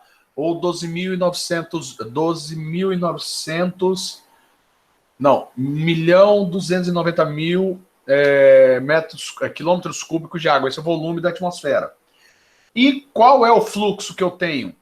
Esse é meu fluxo, tá? Aí eu tenho que anotar os dois, porque quando a gente fala de evaporação, estou falando da evaporação continental e dos oceanos. Na hora que eu divido um pelo outro, tá? Eu tenho 0,022 anos é o tempo de residência, ou seja, 8,16 dias. Olha que coisa legal. A gota que evapora para a nuvem, vai retornar à Terra no mínimo, em média, 8,16 dias. Ou seja, deveria, aí agora vocês têm um dado para pensar, deveria chover na Terra a cada 8,16 dias. Na média. Concordam comigo? Então, a média é que chove a cada 8,16 dias. Só que isso não acontece, porque a gente tem as temperaturas, que aí entra a física e a química no processo de precipitação, os ventos, a água nem está sempre chovendo no mesmo lugar, né? Ou melhor, a água não cai sempre no mesmo lugar. Então, a gente tem algumas questões que acabam fazendo que a gente passe aí meses e meses. Isso aqui é o tempo médio, tá? Como a gente tem regiões que chove o tempo inteiro, né? Manaus, durante muito tempo, foi conhecida como a cidade em que se marcava os encontros e as reuniões antes da chuva e depois da chuva, porque todo santo dia chovia no dentro de determinado horário, tá? A gente tem regiões na Índia, onde tem as monções, que são chuvas, são 3, 4 meses de chuvas constantes, tá? E quando é chuva, turma, é chuva para cair água mesmo, tá? Que causa inundações, as monções são bem fortes. Mas isso aqui a gente está falando de tempo de residência médio, tá? A gente está fazendo uma avaliação bem grande. É a mesma coisa a gente querer comparar o Saara, né? O Saara não chove faz tempo. A gente tem o Chile, né? A região do Chile é um dos locais mais secos do mundo. Tem uma cidade, não lembro agora qual é, cidade costeira no Chile, não sei nem se é a capital, em que ela é repleta de chafariz pela cidade. Ai, que coisa bonita, a cidade do chafariz. Tem chafariz para todo lugar. Cara, o chafariz está lá para aumentar a umidade relativa do ar na cidade. Já imaginaram a situação que o chafariz, além de embelezar, ela tem um propósito de melhorar a qualidade do ar daquela região? Por quê? Chove 2 ou 3 vezes por ano naquela região. Pensa a situação dessa? Ou seja, naturalmente, vocês têm um problema. Então, Quando ele fala aí de tempo de residência, estamos falando de tempo de residência média, ok? Vamos para o histórico de como que se acreditava que era o ciclo hidrológico até chegar nesse contexto, nesse pensamento, que é o pensamento que a gente segue até hoje. O rei Salomão, lá em 1000 a.C., acreditava que os rios iam para o mar, mas por eles não se encherem, era provável que o mar alimentava os rios. Então, no pensamento de Salomão, assim, quando alguém perguntou para ele, falou, não, o rio que abastece o mar. Ah, mas o mar não enche. Não, mas é que o mar também reabastece o rio. Pô, mas como, né? Isso ele não explicava, né? Porque é invisível. Mas era o pensamento lá do rei Salomão. Tem um ponto de verdade nesse pensamento do rei Salomão, porque realmente o mar alimenta os rios.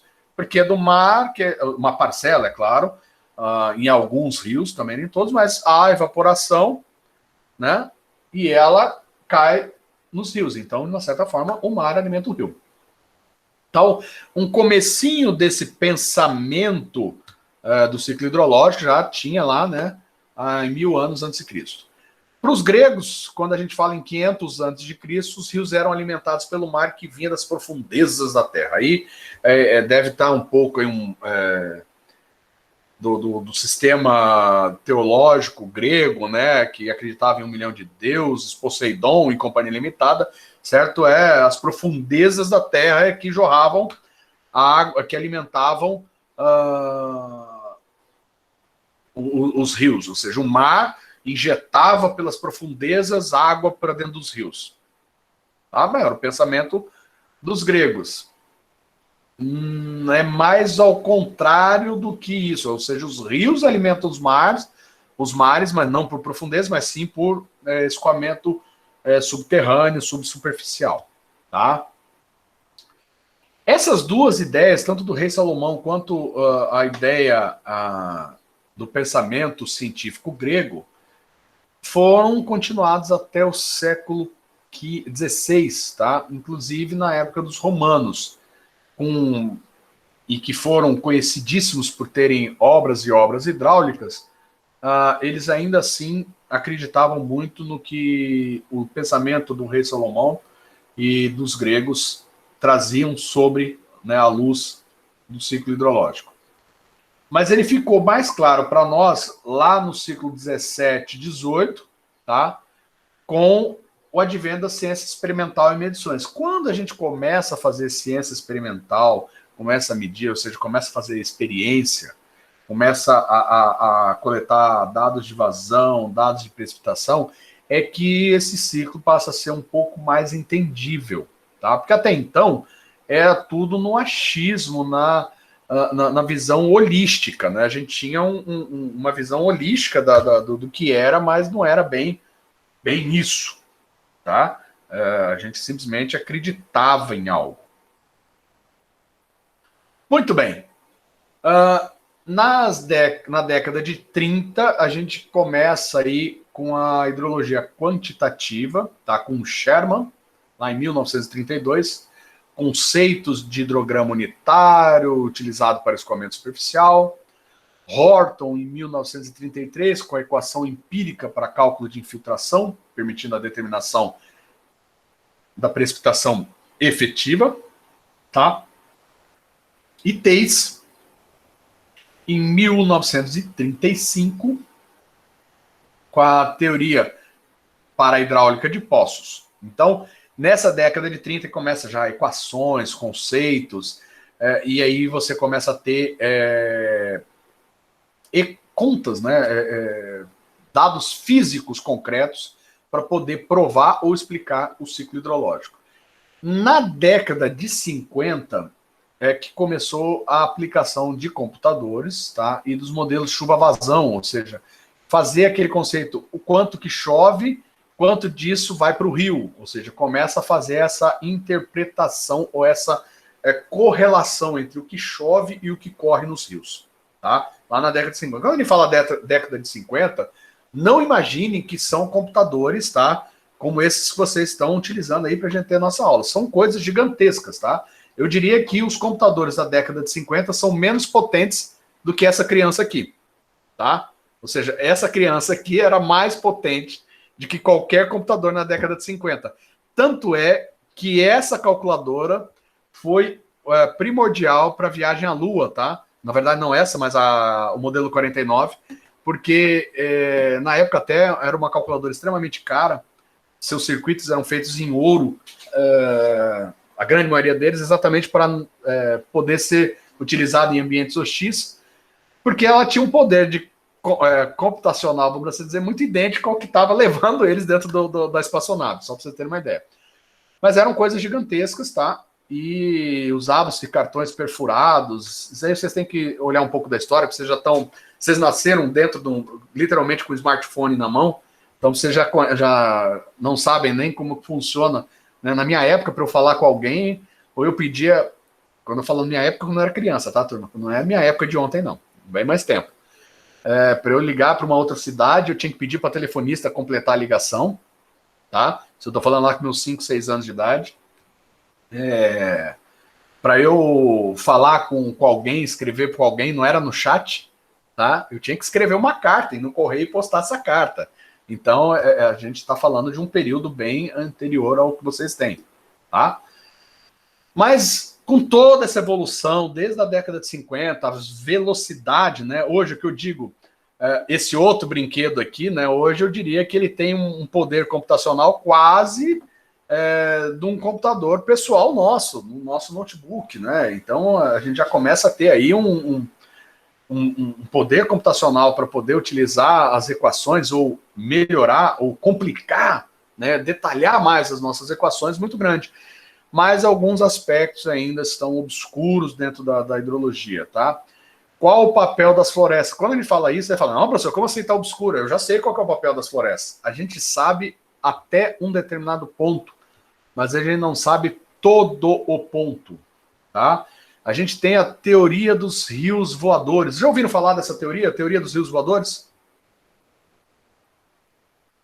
Então, ela continua sendo uma teoria, tá? É uma hipótese ainda não 100% comprovada, mas muito próxima de ser comprovada, que a gente já tem alguns dados que provam isso, mas aí a questão é qual a importância fundamental da floresta nesse processo, ou no processo de retenção, ou que tipo de floresta ajuda e que tipo de floresta prejudica, né? Então ainda não está 100%, por isso que ele fala obscuro. Outro aspecto, CO2, tá? Tem que arrumar, deixa eu até anotar essas coisas.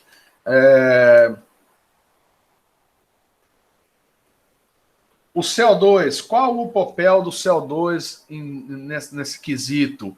Ele aumenta, ele ajuda, ou ele é o vilão ou é o mocinho? Tá? Ele foi vilão por um tempo, ele é mocinho por outro tempo, qual a posição dele? Né? É a mesma coisa quando a gente fala da época, quando a gente escuta dos nutricionistas, né? Não coma ovo, agora fala coma ovo, não come isso, agora come aquilo. Cada hora a gente tem uma ideia nova. É mais ou menos isso daí, tá? Os aerosóis, aí quando fala aerosóis, são as gotículas de água suspensa, tá? E a interação dos oceanos com a atmosfera, qual é a grande papel ou relação, o quanto que essa interação modifica o clima, causa tempestades, causa furacões, isso daí... Para vocês terem uma ideia, existe um círculo de boias meteorológicas ao longo do mundo, no oceano, no mundo inteiro, em todos os oceanos do mundo, exatamente para tentar entender essas interações e poder prever com antecipação a formação de tempestades ou furacões que possam vir causar problemas nos continentes, tá? Então, por isso que ele fala que é ainda obscuro. Não que eles são colocados à parte, mas ainda não está 100% explicado, tá? Tem aí as suas considerações, tá? E isso é bom para vocês terem como base, para na hora vocês terem um embate numa discussão, tá? Por exemplo, eu adoro chegar para quando a gente tem uma pessoa que chega assim, olha aí, não tem efeito, cadê o aquecimento global? Como que você fala do aquecimento global? Se a gente está com um inverno mais rigoroso esse ano, onde está o aquecimento global?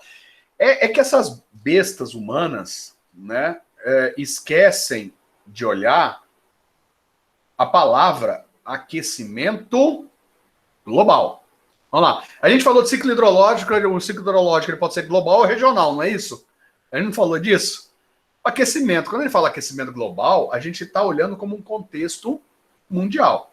Se eu vou ter, quando eu tenho aquecimento global, eu vou ter invernos mais rigorosos e verões mais rigorosos. Tá? O problema é o seguinte, eu ter um inverno mais rigoroso no Mato Grosso do Sul não gera geleira no Polo Norte.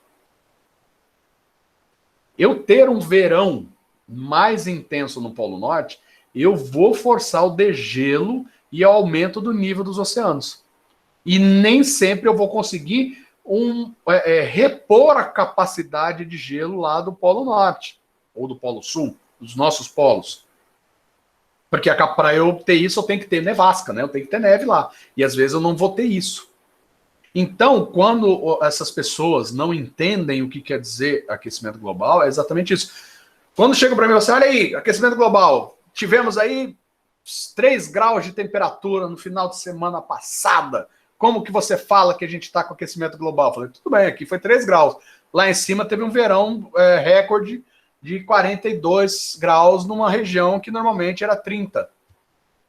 E a região onde tem as massas polares está derretendo com mais facilidade porque o verão deles está mais forte.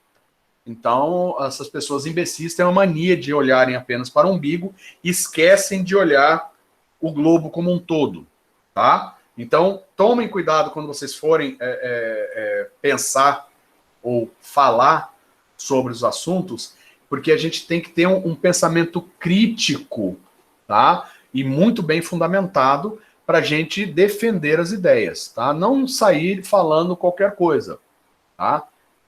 Isso aí é uma coisa que eu prego muito.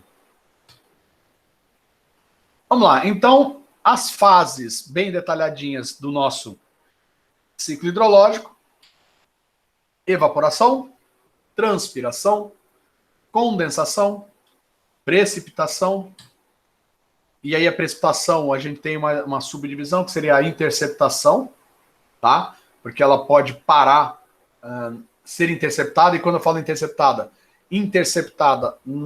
nas folhagens, tá? Da vegetação, ou interceptada em solos impermeáveis, ou seja, solos de rocha impermeável, onde eu tenho pequenos buracos, cavas ou coisa parecida, em que a chuva fica presa ali e evapora normalmente. O escoamento superficial, a infiltração, a percolação e o escoamento subterrâneo, e aí a gente volta a ter todo mundo de novo, tá? Aí o ciclo se completa, ok? Alguma dúvida até agora, turma? Ou tá legal?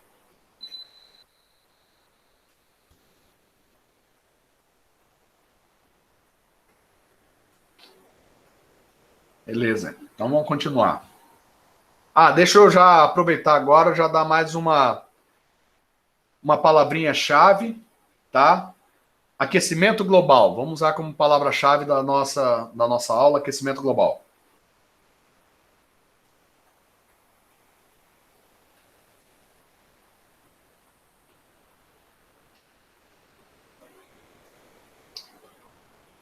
Perfeito. Vamos lá. Os processos que são principais, tá, do ciclo hidrológico, ou seja, o que a gente tem que estar gravado na nossa cabeça, é a precipitação, infiltração, escoamento, evapotranspiração e condensação, tá? Esse daí seria o ciclozinho principal.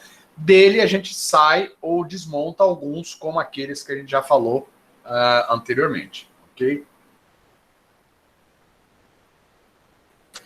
O ciclo hidrológico, a gente pode pensar ou avaliar ele como uma sequência de armazenamentos, tá?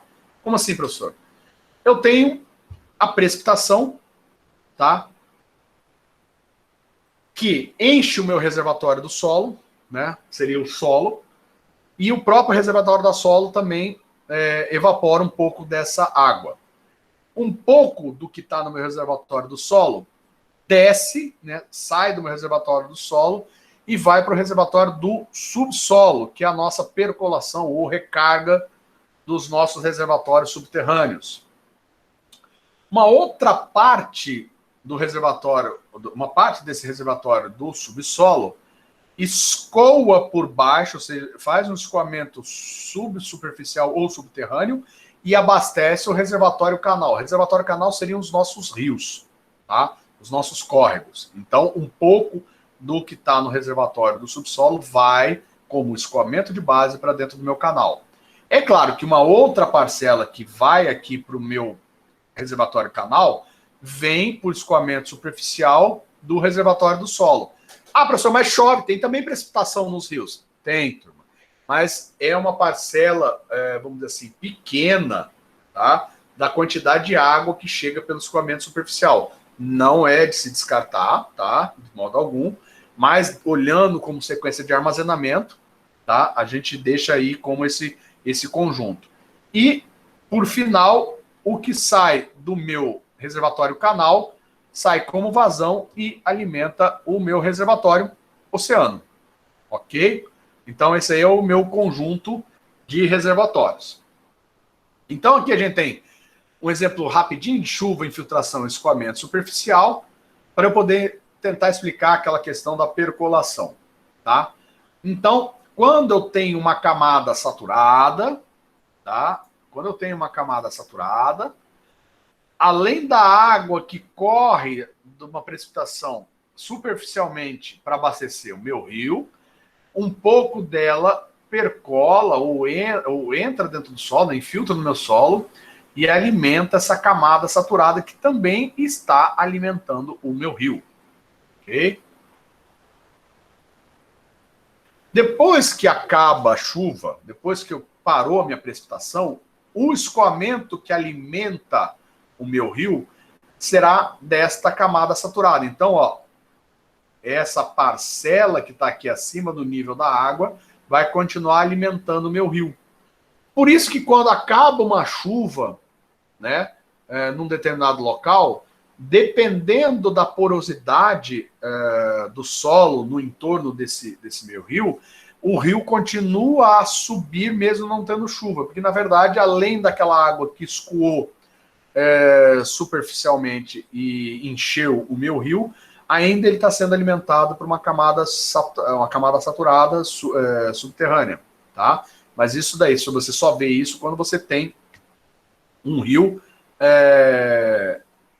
com solo extremamente poroso, tá?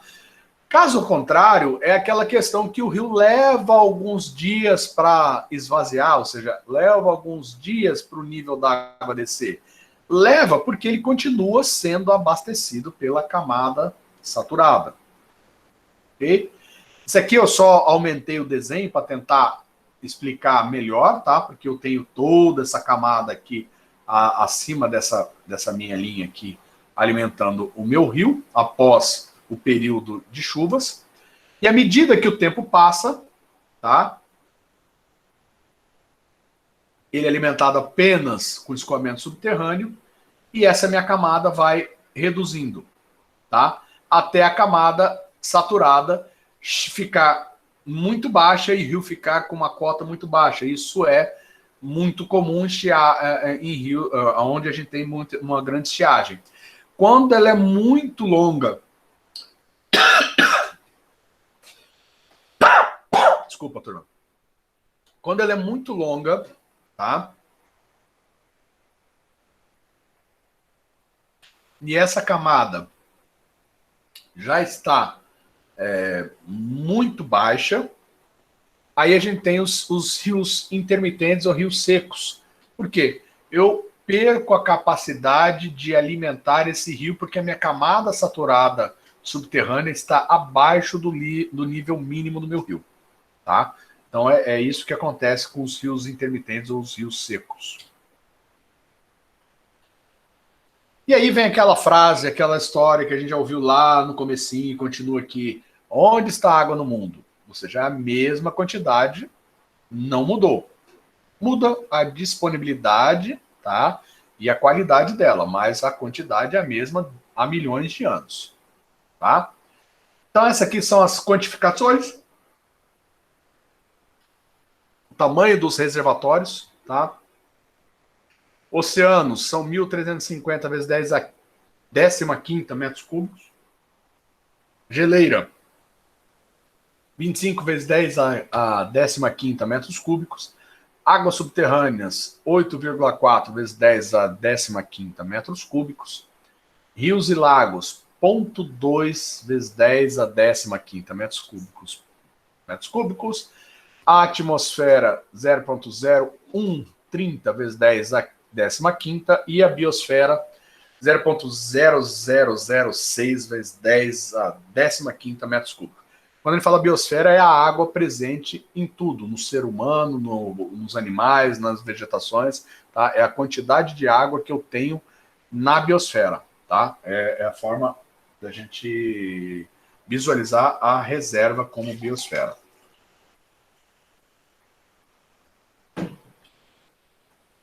E aqui a gente tem as porcentagens. De água doce, a gente tem 33% no mundo, tá? O resto, 97%, está nos oceanos e, consequentemente, água salgada.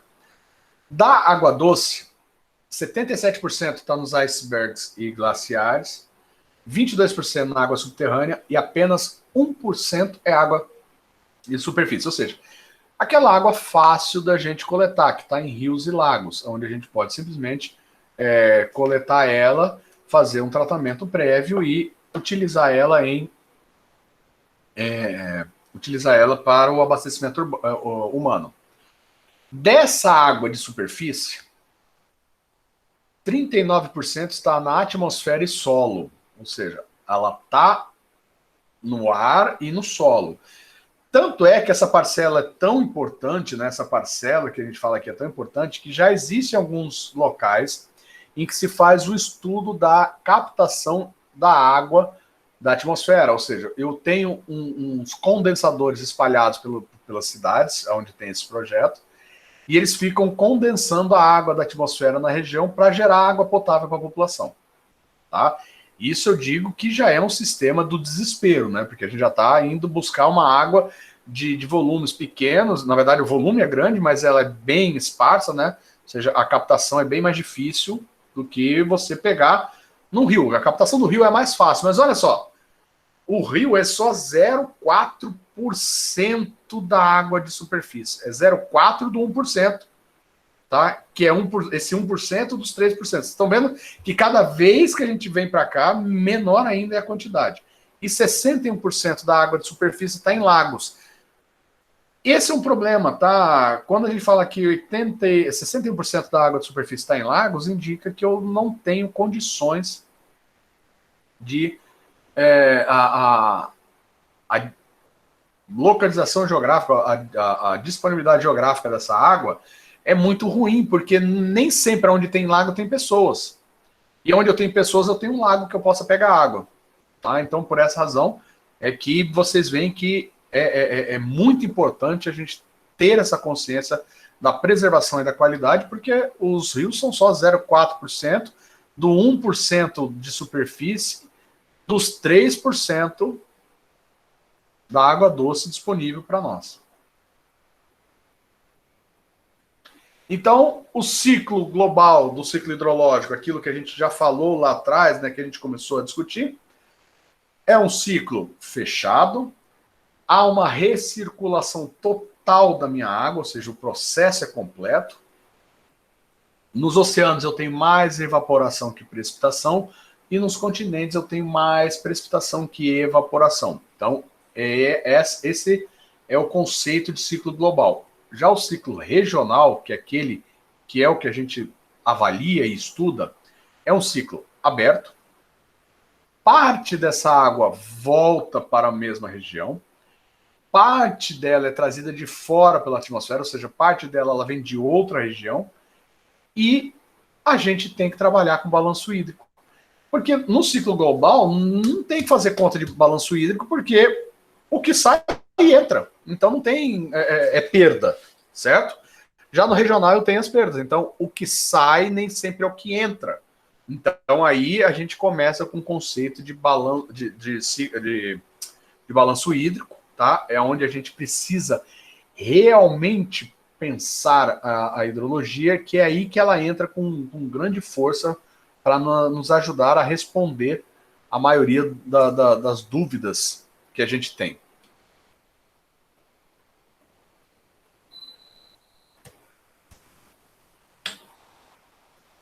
Quais são as variáveis hidrológicas, tá, que a gente tem e que a gente vai estudar? As principais variáveis hidrológicas que a gente considera são, primeiro, a evaporação, dada normalmente em milímetro dia. O Qzinho, tá? Pode ser Qzinho. Aí esse Qzinho tem várias relações. Muita gente usa como umidade específica do ar em gramas de vapor d'água por quilo de ar, tá? Como também a gente usa como vazão unitária, e aí tem algumas confusões. No final, a gente vai trabalhar muito o Qzinho como vazão unitária. A gente raramente, dentro da hidrologia, a gente trabalha, raramente que eu digo que nós aqui no estudo da engenharia, a gente vai estar com a umidade específica do ar, tá? Vai estar tão preocupado assim, tá? Precipitação em milímetros, o I, intensidade da chuva em milímetros hora, pode ser em minúsculo ou em maiúsculo, isso depende do autor. Qzão, deflúvio superficial ou vazão, metros cúbicos por segundo. O F, taxa de infiltração, tá, para dar uma diferenciada ali do I, né, de intensidade de chuva, que é milímetros hora. ET, evapotranspiração, que é milímetros dia. Então, o balanço hídrico simplificado nada mais é do que uma entrada que armazena um determinado volume e depois ele tem uma saída. A entrada é a minha precipitação, o armazenamento é o volume da minha bacia e a saída é a minha vazão, tá? Então, o balanço hídrico nada mais é do que entrada menos saída dentro de um espaço, né, dentro de um volume, dentro de um determinado tempo. Tá? Uma variação de volume num determinado tempo. Então, isso aqui é o nosso balanço hídrico. Bem simplificadinho. O balanço entre entradas e saídas da água em uma bacia é denominado balanço hídrico e a principal é a precipitação. E a saída pode ocorrer por evapotranspiração e por escoamento. Se eu estiver fazendo balanço hídrico de um reservatório ou de um lago, ele não vai ter saída por vazão, ele vai ter saída por evapotranspiração, a evaporação daquela bacia, né, tanto do lago quanto do entorno da vegetação do entorno daquela bacia hidrográfica. Tá? Mas se ele tiver um rio que vai até um exultório, uma saída, um ponto de saída, aí a gente tem o escoamento como ponto de saída. Tá? E essas variáveis podem ser medidas em diferentes graus de exatidão. Tá? Então, ela é a contabilidade de entradas e saídas de um sistema, tá? Com várias escalas espaciais, e podem ser considerados para contabilizar o balanço, tá? Como eu posso separar ele em macro, intermediário e local. A escala macro é o ciclo hidrológico como um todo, então é um balanço muito em que eu vou olhar todo o meu ciclo hidrológico. Na escala intermediária, representada por uma microbacia, resulta na vazão de saída dessa bacia. E local, e aí a gente tem estabelece, de certa forma, a variação de armazenamento e disponibilidade de água. Tá?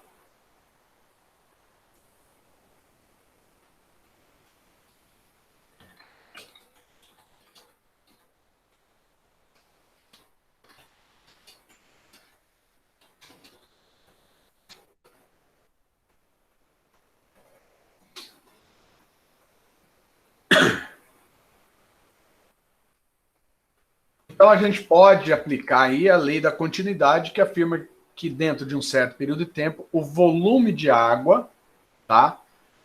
De entrada menos o volume de água de saída tem que igualar as variações de estoque de água dentro da minha área, tá? Então, a gente vai definir as variáveis de entrada e saída de acordo com esse quadrinho aqui. Então, quais são as entradas e saídas de um balanço hídrico? Isso aqui, turma, eu estou olhando um balanço hídrico completo, tá? E aí a gente vai destrinchar ele. Completo, as entradas de uma bacia hidrográfica, tá? Principal é a chuva. O orvalho é um tipo de chuva, tá? Grosseiramente falando, é a condensação da água da minha atmosfera na superfície do solo e das folhas, tá? Esse é o orvalho. O RI, escorrimento superficial.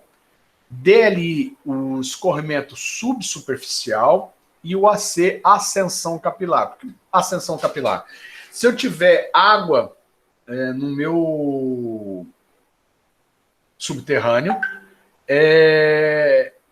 ele tem ele pode, por ascensão capilar, subir, né, e atingir a bacia e alimentar a bacia.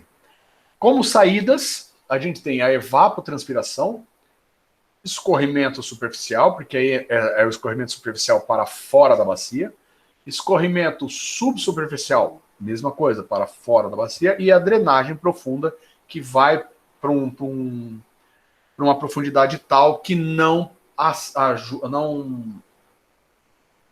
nos dá a possibilidade de uma ascensão capilar, tá? Então, se a gente equacionar as entradas como positivos e as saídas como negativo de um sistema, a variação do armazenamento no nosso solo passa a ser a precipitação, mais o orvalho, mais o escorrimento superficial, mais o escorrimento subsuperficial, a ascensão capilar, menos evapotranspiração, menos o escorrimento superficial, menos o escorrimento subsuperficial e a drenagem profunda. Tá? É uma senhora equação. A chuva é a principal entrada, tá? Mas aí é o seguinte, quando a gente está...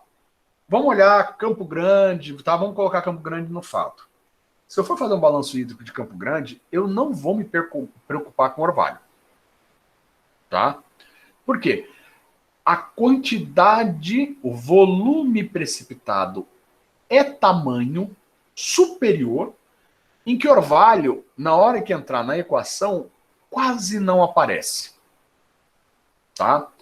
Mas se eu estiver olhando umas regiões mais inóspitas, por exemplo, o Chile, que eu comentei lá no começo da aula, o sertão nordestino, o deserto do Saara, deserto do Atacama e assim por diante, o orvalho é super importante, porque se não tem precipitação, a simples condensação dessa água na superfície do solo ou das plantas já ajuda em alguma coisa dentro do meu balanço hídrico, tá?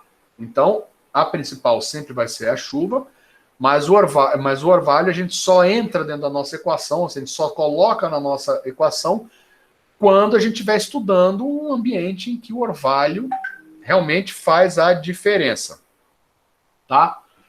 As entradas de água por ascensão capilar também são muito pequenas e só ocorrem em locais com lençol freático superficial. Então, se você está fazendo uma bacia em que eu tenho um lençol freático extremamente superficial e eu tenho momentos de período seco, lá eu também tenho que me preocupar de colocar ascensão capilar na minha equação. Caso contrário, tendência a zero, nem coloca nos cálculos. Tá? Agora, fluxo horizontal de água, quando ele fala escoamento superficial e subsuperficial, drenagem subsuperficial e a profunda, em áreas homogêneas, elas se compensam, ou seja, anula. Ou seja, o que eu tenho, alguns, na hora que eu faço um pelo outro, eu acabo tendo ele anulado. Tá? Então, a evapo passa a ser a principal saída, tá? Principalmente em períodos secos, e a drenagem profunda, outra via de saída de água em volumes de controle de solos, tá? Então, se a gente fizer áreas homogêneas, a gente acaba tendo que isso daqui vai se igualar e anular, e os resultados, a variação do armazenamento para nós vai passar a ser a precipitação menos a evapo menos a drenagem profunda. Quando eu olho esse balanço hídrico, turma, eu estou falando uma visão de uma bacia homogênea.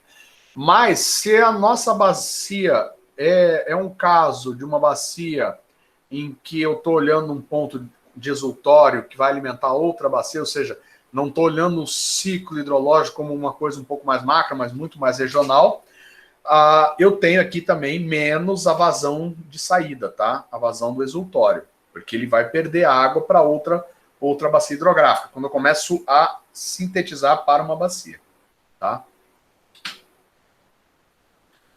Quando o período de tempo é muito grande, quando a gente começa a avaliar o ano como um todo, essa minha variação de armazenamento aqui, tá? Ela passa a ser igual a zero. Por quê? Se eu tenho momentos que eu estou cheio e momentos que eu estou vazio, essa variação vai dar zero. Mais ou menos, ou seja, essa variação é zero. Tá? E aí o nosso balanço hídrico pode ser estimado ou calculado como a precipitação é evapo menos a drenagem profunda. Isso daí olhando bacias homogêneas, tá? Como um geral. Na hora que a gente for ali mesmo para avaliar uma bacia, é claro que é o escoamento superficial e a vazão, que é a vazão de saída. A vazão de saída, na verdade, do exultório vai ser parte, tá? Na verdade, aqui não entra, nesse caso aqui, né? A vazão de saída não entra porque ela não completa a própria precipitação, tá? Isso aí a gente está falando de uma bacia homogênea em que meu ciclo ocorre ali dentro da minha bacia, tá bom? A vazão específica média de longa duração é obtida pela divisão dos dados de vazão média anual da minha bacia, que a gente vai medir lá na estação fluviométrica do exultório, tá? E essa equação, ou seja, vazão específica média de longa duração é a vazão média dividida pela área da minha bacia, tá? A área de drenagem da minha bacia. Então, a gente tem vazão específica média de longa duração, em litros por segundo por quilômetro quadrado, tá? Vazão média anual, litros por segundo, e área de drenagem da estação em quilômetros quadrados. Ok? E aqui eu tenho mais uma equação, tá? Em que eu tenho os limites de bacia, certo? Tenho meu lençol freático dentro de um tempo 1, tempo 2, para poder explicar aquela variação que a gente fala, tá? Aqui o substrato impermeável, que vai fazer com que a água não saia dessa região, ok? Então, dentro de um longo prazo, a variável, né, de volume é zero, aquilo que a gente já falou. E a gente aqui, nesse caso, quando a gente começa a olhar para uma bacia, eu tenho, ó, precipitação, evasão, mais evapotranspiração, mais uma variação do escorrimento superficial, tá? Esse aqui é o nosso balanço hídrico dentro da bacia, tá? No limite de bacias. Tá? E aqui os valores milímetro por ano é a precipitação, vazão milímetro por ano também, a evapo também milímetro por ano, tá? E o ΔS é o diferencial de armazenamento subterrâneo. Ok? O percentual de chuva que se transforma em escoamento é chamado coeficiente de escoamento médio ou coeficiente de runoff. Vocês já devem ter ouvido isso em algum momento, essa palavra, tá? Ou coeficiente de longo prazo, que é dada por essa equação aqui. Tá? O runoff é a vazão sobre a precipitação. Tá? Ele tem, teoricamente, valores entre 0 e 1, e na prática os valores vão de 0,05 a meio para a maioria das bacias. Tá? Então, Q é o escoamento médio anual da bacia, P é a precipitação média anual da bacia, e o C passa a ser o nosso coeficiente de escoamento médio adimensional. O que isso nos leva a crer? Se eu tiver já estudos da minha região, tá, dos valores de coeficiente de runoff daquela bacia, eu consigo determinar qual a vazão de um rio pela previsão de precipitação. Tá? Então, eu consigo determinar qual é a vazão que aquele corpo d'água dentro daquela minha bacia vai ter se a previsão de precipitação futura se confirmar. Isso é muito bom para estudos de drenagem e de controle de cheias. Ok?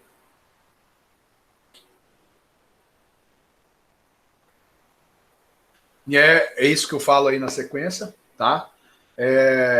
Esse coeficiente serve para determinar chuva intensa, uma certa duração, pode determinar escoamento superficial e outras precipitações de intensidades diferentes, desde que a duração seja a mesma, tá?